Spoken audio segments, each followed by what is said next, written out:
warahmatullahi wabarakatuh. Waalaikumsalam. Alhamdulillah, jumpa kembali bersama saya Nenita dalam acara Hasanah Ramadan di Media Center PCNU Kabupaten Nganjuk. Pemirsa Media Center PCNU Kabupaten Nganjuk, segala perbuatan harus didasari dengan niat. Innamal a'malu binniyat. Dan semua pekerjaan itu tergantung dengan niatnya. Ada apakah dengan niat? Seberapa dahsyatnyakah niat itu? Telah hadir di sebelah saya, yaitu Kiai. Gus telah hadir di tengah-tengah kita, yaitu Kiai Abdul Wahab, di mana beliau adalah Ketua Umum Pengurus Pusat Jamiah Ruqyah Aswaja. Assalamualaikum Kiai. Waalaikumsalam. Sehat nggih? Tasik siam. Insyaallah. Siap dan insyaallah betul belum. Betul kata jenengan. Loh, kalau perempuan itu ada istimewa. Nggih. Berbicara tentang niat, Kiai. Seberapa dahsyatnyakah niat itu? Apakah berpengaruh? Niat yang tidak sungguh-sungguh itu apakah juga berpengaruh terhadap ada efeknya? Monggo. Alhamdulillah, di pertemuan sebelumnya kami dengan Kiai Subhanallah kita bicara tentang mispersepsi sampai miskonsepsi tentang niat. Sekarang kita berlanjut ke efek dari niat, seberapa dahsyat niat. Ini luar biasa. Kalau Rasulullah menyadarkan tentang innamal a'malu binniyat itu awalnya berpijak dari kasus seorang sahabat yang ingin hijrah karena mengejar cewek saat itu. Hanya ingin menikahi seorang wanita, kemudian ditegur oleh Rasulullah. Barang siapa yang hijrahnya karena Allah dan Rasulnya, maka hijrahnya dapat nilai kata Allah dan Rasul. Dan barang siapa yang hijrahnya karena ingin mengejar dunia atau perempuan yang ingin dinikahinya, maka dia hanya dapat itu. Berarti zaman dulu sudah ada mengejar cewek ya? Sebenarnya sama. Itu kan budaya alami manusia, budaya dasar dan budaya alami manusia kan ketertarikan. Saya kira yang mengejar-ngejar itu hanya tahu-tahu ini saja. Orang ini Dari dulu sudah ada, dan begitu dahsyatnya motivasi seseorang melakukan sesuatu hal yang dinilai baik, sehingga ketika motivasinya salah itu tidak dapat nilai apa-apa. Ini dahsyatnya niat. Sehingga dari hadis yang awalnya berkait dengan pengejaran cewek tadi, oleh ulama-ulama kita dijadikan sebagai acuan dasar semua ibadah. Kalau tanpa niat, dia akan tidak sah. Nah, ini kan dahsyat sekali. Hanya dari berangkat dari motif seseorang yang ingin mengejar cewek, dikembangkan oleh ulama menjadi sebagai bagian dari ibadah itu terpaku padanya. Nah, meskipun hadis ini oleh ulama kan kemarin disebut, saya sedikit menyampaikan ada yang penafsiran yang berbeda, bahwa sahnya ada yang menafsiri sahnya ibadah itu tergantung niat, ada yang menafsiri sempurnanya tergantung niat, ada yang menafsiri diterimanya amal tergantung niat. Dan ketika saya bergelut karena banyak tadi nyinggung bahwa saya ini ya atas fadl min Allah, ya anugerah Allah, dan ini hanya sebuah ketersesatan saya di jalan yang benar. Di jalan yang benar tapi tersesat. Pripun? Saya bingung. Harus diurai dulu ini. Ya, ketika tidak sengaja saya diperintah oleh Gus Ali Syuri, Ketua Syuriah PCNU, beliau memerintahkan saya membentuk Jamiah Ruqyah Aswaja waktu itu di tahun 2016. Kemudian setelah ada pelatihan, tidak sengaja niat saya dulu hanya memprovokasi kawan-kawan biar membentuk Jamiah saja. Ternyata tiba-tiba saya diplot jadi ketuanya. Nah, Dan sampai sekarang dulu saya tidak tertarik dengan dunia ruqyah. Saya pikir dunia ruqyah ya hal yang biasa-biasa saja.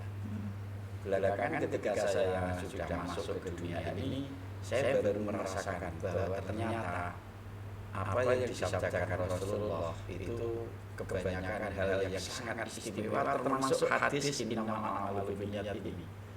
Dahsyat sekali niat ini. Sehingga saya menjadi sangat yakin dan sangat banyak yang apa yang dulu disabdakan Rasulullah saya pikir itu hanya sebuah dalil, sebuah ibadah. Niat itu innamal a'malu binniyat itu ketika saya ngaji di pondok itu hanya saya pahami hanya dalil sebuah ibadah saja. Sama berarti. Kita kan memahami itu, tapi ternyata enggak.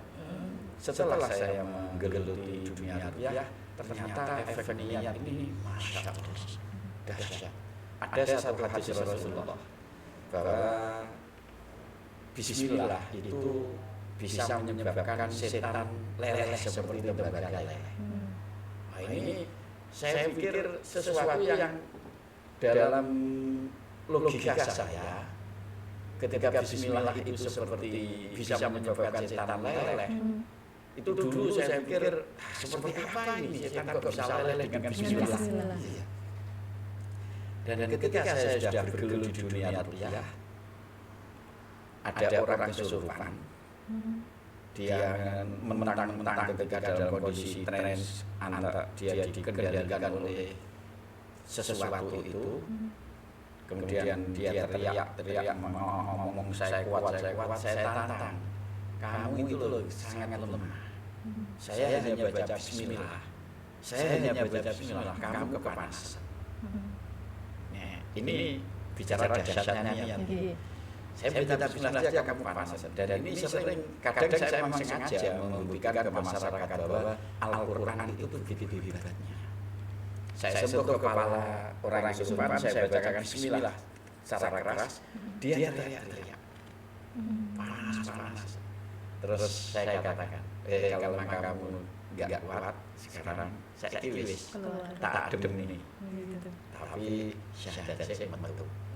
Kemudian saya baca lagi Bismillah, niatnya mendinginkan. Dan ternyata efeknya dia mereda, kemudian bisa ditutup biasa saja, ditarik keluar, kemudian sadar. Ini berbicara tentang jamiah ruqyah saya kok baru dengar ya. Karena saking Kuper jenengan. berarti ini dulu didirikan tahun 2016. Mulai sebenarnya enggak di situ, tapi mulai berkembang di 2017. Oh gitu. Dan kita sampai sekarang masih alhamdulillah yang jadi anggota kita baru menembus sekitar 208 kabupaten. Kabupaten tidak hanya Nganjuk saja. Bukan hanya Nganjuk, di Jamiah saja ini baru 208 kabupaten di Indonesia, 18 provinsi, dan kita baru mempunyai pengurus cabang istimewa di Saudi ada satu, di Hong Kong ada satu, di Turki ada meskipun tidak aktif. Jadi sudah punya 3 PCI, pengurus cabang istimewa. Ini Jamiah Ruqyah. Anggota yang ikut pelatihan kita, yang ikut pelatihannya, mungkin baru sekitar 60.000 lah. Yang ikut pelatihan, tapi yang aktif ya nggak sampai segitu. Dan ini pelopornya orang Nganjuk, ketuanya orang Nganjuk, pembina pengurus pusatnya orang Nganjuk. Berarti orang Nganjuk itu nggak cuma umum gitu ya? Nggak cuma jabrur ya? Karena meskipun produksi ini di Tuban, foundernya Jamiah saja ini asli dari Nganjuk. Nah, yang kita tahu benar, selama ini saya pun juga tahunya innamal a'malu binniyat itu hanya sebagai sebatas dalil ibadah. Ternyata dengan meruqyah, melakukan ruqyah pun kita juga bisa nggih. Niatnya itu tadi nggih. Dan bacaan ruqyah dengan bacaan tahlil itu sama.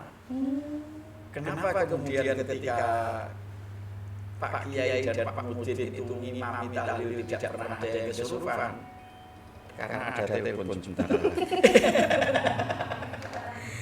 Ya, Karena beliau ketika tahlil beliau itu ketika tahlil hanya berniat membaca Al-Quran saja untuk kirim doa. Saya beberapa kali di beberapa sekolah, bisa MTS Negeri 2 Nganjuk, SMP Negeri 1 Loceret, itu beberapa kali tahlilan yang dibaca tahlil. Rangkaian sama dengan tahlil nggak baca apa. Tapi karena satu tim dan tim semua diinstruksikan untuk niat meruqyah, bacaan tahlil yang kesurupan lebih dari 30 anak di SMP 1 Loceret. Di MTS Negeri 2 ada 6 anak yang reaksi. MTS Negeri 2 itu Tanjung Anom ini. MTS Negeri 3 Nganjuk. Oh, 3. Tiga. Kaget saya MTS 2. Kalau 3 itu ini Kiai. Tanjung Tani. Yang Nganjuk itu Ya, berarti bukan 2 Lima Oh, yang Nganjuk. Nah, itu terjadi seperti itu. Jadi dahsyatnya niat itu tergantung hati kita ketika mengamalkan itu apa. Termasuk Rasulullah memerintahkan menutup rumah, membaca bismillah. Itu kan ada hadisnya juga. Satru ma baina awrati ahadikum wa baina ayun syaitan. Penutup antara aurat seseorang di antara kalian ketika di kamar mandi dengan setan ada bismillah. Bukan pakaian. Pakaian tidak akan pernah bisa menutup pandangan jin. Ya, yang menjadi penutup adalah bismillah. Tapi bukan kata bismillahnya kuncinya. Pada motifnya membaca itu apa. Kalau ini Kiai, mungkin kalau di orang Jawa itu kasarannya apa ya? Biasanya kalau ada yang kesurupan, golekne umben-umben itu apa bagian dari ruqyah ini? Hasilnya air ngoten nggih. Dan kembalinya ke niat yang membaca. Kalimat yang diucapkan bahasa Jawa pun, kiai-kiai kita bahkan tukang pijat di kita baca Bismillahirrahmanirrahim. Bismillah, bukan Bismillah. Tapi niatnya Mandi. niatnya betul-betul nyambung ke Allah. Mandi. Ini dahsyatnya niat sampai di sini. Iya. Saya pernah ya, ini pengalaman saya, nggak tahu ya. Saya itu malah diarani pawang hujan sama teman-teman itu. Waktu itu ada kejadian itu hujan. Terus ada teman-teman saya bilang, "Wah, ini wong Jawa itu malek sapu." Nah, tapi ada jopone. Terus saya gini, oh iso toh jopo itu. Tapi saya kembali lagi ingat sama pesan saya, apapun yang kamu lakukan kamu harus yakin. Meskipun itu dengan ucapan bismillah. Nah, berarti sama ya. Ada yakinnya, niatnya itu untuk menolak hujan. Dan itu sempat saya ini kan, aku nek maca iki kok bismillah, kok sallallahu ala Muhammad gak mandi. Salalahu itu yang mandi. Oh iya. Terus ya ada yang mempraktekkan itu juga, bahkan Pak Po saya yang notabene kiai itu malah minta aku njaluk warahono nerang udan. Astagfirullahaladzim. Ini berarti jenengan bakat jadi peruqyah ini. Boleh daftar ini. Saya tadi ada niat, waduh lah kok ruqyah apa ya masuk ya. Bisa ya daftar jadi ini, ikut ini. Kalau memang gabung kita memang biasanya ada satu pintu lewat ijazah dulu. Meski perempuan meski banyak, bahkan kita berharap banyak peruqyah karena banyak kasus perempuan yang bermasalah, maka kita membutuhkan banyak peruqyah perempuan. Tapi jarang perempuan yang berani jadi peruqyah. Jadi berpindah alur ke bab ruqyah ini. Tapi saya sedikit tertarik sih sebenarnya dengan hal-hal mistik, hal-hal gaib itu saya tertarik sekali gitu. Bisa di save nomor saya. Ya, siap. Alhamdulillah. Kembali lagi ke niat, itu tadi ya, berarti niat, yakin, motivasi yang utama pendorongnya adalah bagaimana kita betul-betul meniatkan apa yang kita lakukan. Jadi bahkan bahasa apapun ketika niatnya untuk pengobatan jadi pengobatan. Kalimat Al-Quran ketika kita niatkan untuk membuat orang lain tertarik kepada saya, jatuhnya jadi pelet. Oh iya. Itu jadi niatnya aja, padahal kalimatnya bismillah. Nggih. Kalau saya mengucapkan bismillah untuk menyakiti orang lain, jatuhnya jadi santet. Jadi santet. Itu juga bahasa Arab. Itu niat. Saya ingin kaya baca bismillah, namanya jadi ngepet. Tidak ada babinya loh ya. Karena ingin kaya kan. Nah, ini juga bismillah. Sama kalimatnya, niatnya berbeda, efek yang ditimbulkan berbeda. Nah, sekarang yang saya tanyakan Kiai, ada berapa yang selama ini jenengan mungkin ada ya pasien yang tanya gitu. Ada tuh orang biasanya kan nggak melulu minta yang baik-baik. Kayak tadi minta disantet. Iya. Persentasenya itu apa ya juga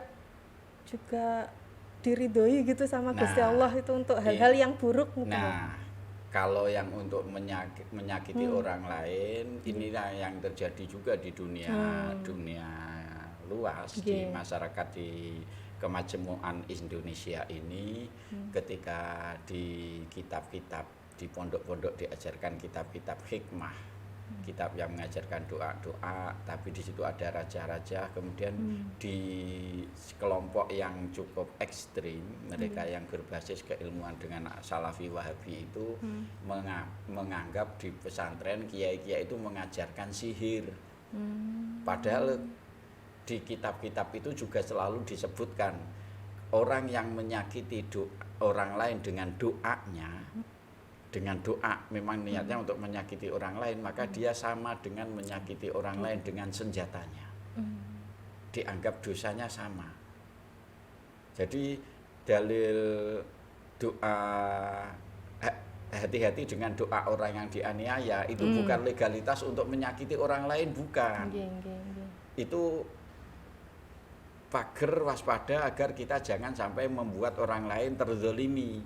Tapi bukan berarti itu legalitas bagi orang yang dizalimi untuk mendoakan orang lain buruk.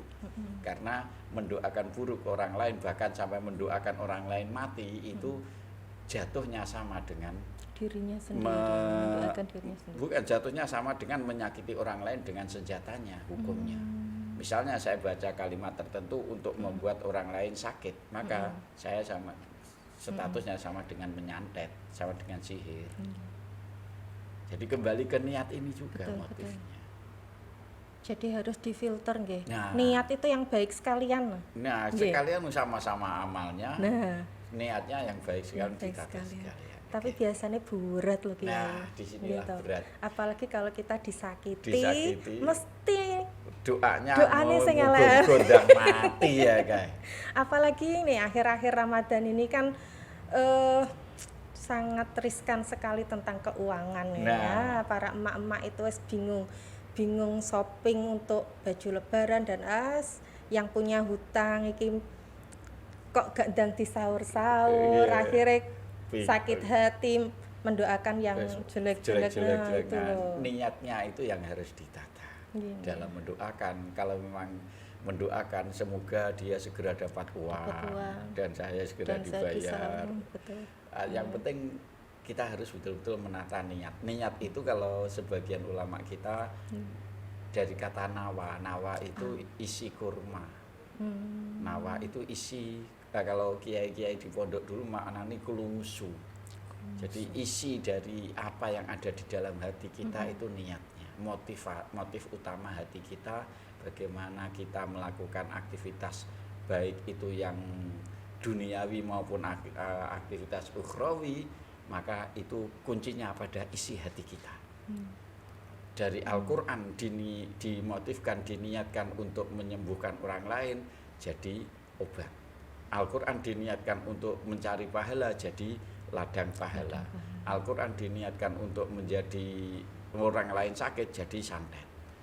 Jadi dahsyatnya niat itu segini. Dan semoga niat kita, hati kita senantiasa dijaga oleh Allah Subhanahu wa Ta'ala. Ya. Nah, perbincangan tentang ruqyah, tentang dahsyatnya niat.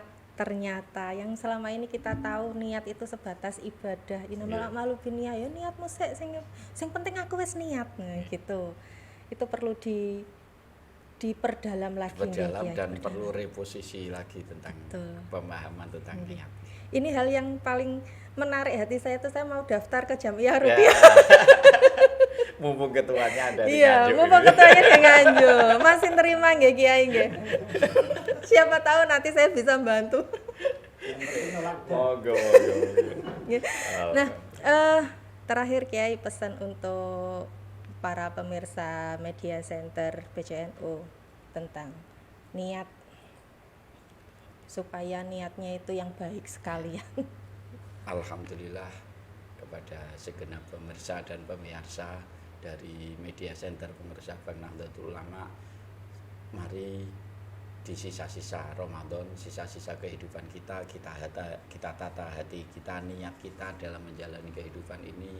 Semoga semua nanti apa yang kita lakukan benar-benar dimulai dari motivasi yang terbaik, dan ke depan kita dipertemukan dengan ulama-ulama yang hatinya senantiasa tertata terbaik niatnya.